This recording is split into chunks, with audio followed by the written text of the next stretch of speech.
Hello, my name is Walter Tinsley, and I am the author of The Underdog's Guide to the SAT, and numerous other things.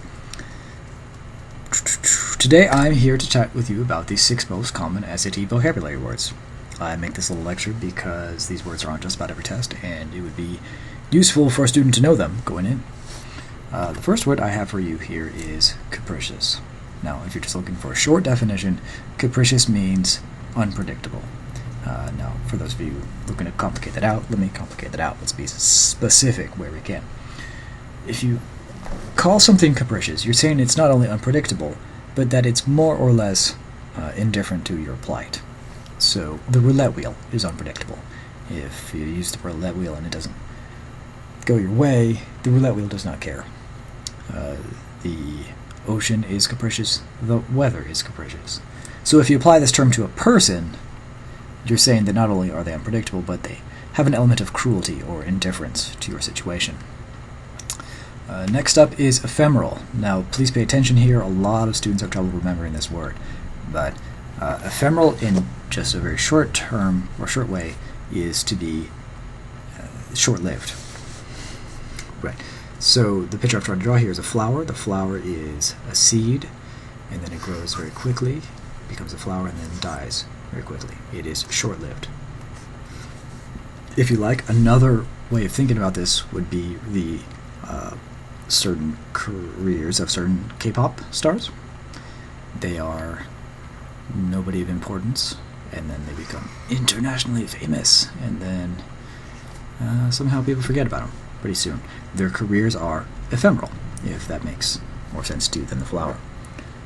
Next up is equivocal. Yes, equivocal.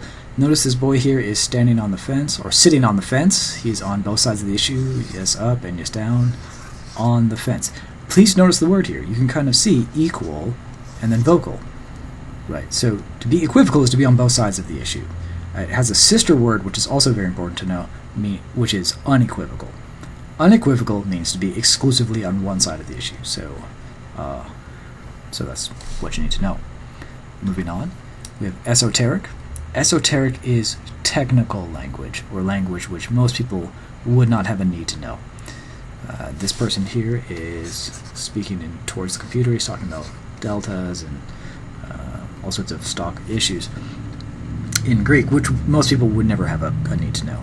Not that we couldn't learn these things if we weren't actively involved in the stock market, but most people are not actively involved in the stock market and therefore would not know these things. Another example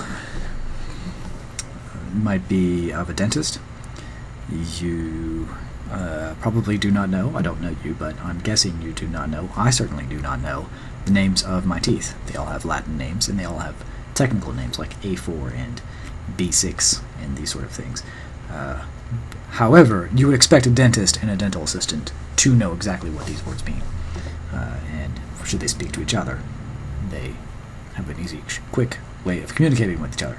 That language is esoteric. It's not that we cannot know these things, we just don't have a need to.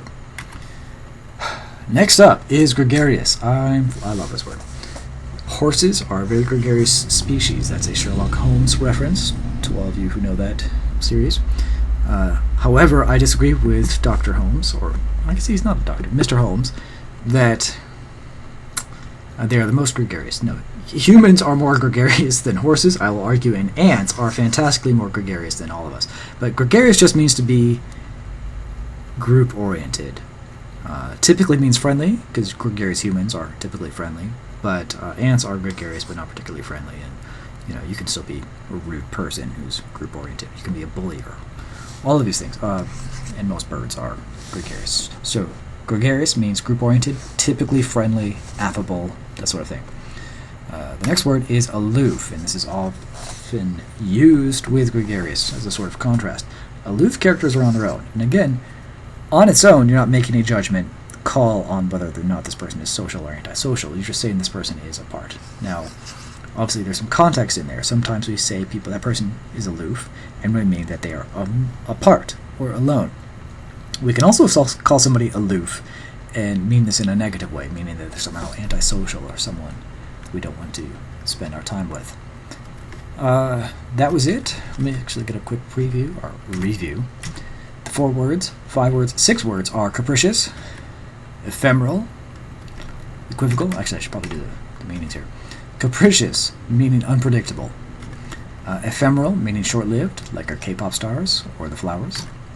Equivocal, to be on both sides of the issue. Equivocal. It has a sister word, unequivocal, meaning to be exclusively on one side of the issue. Esoteric, language which we, don't have a call to know, but a specialist would need to know.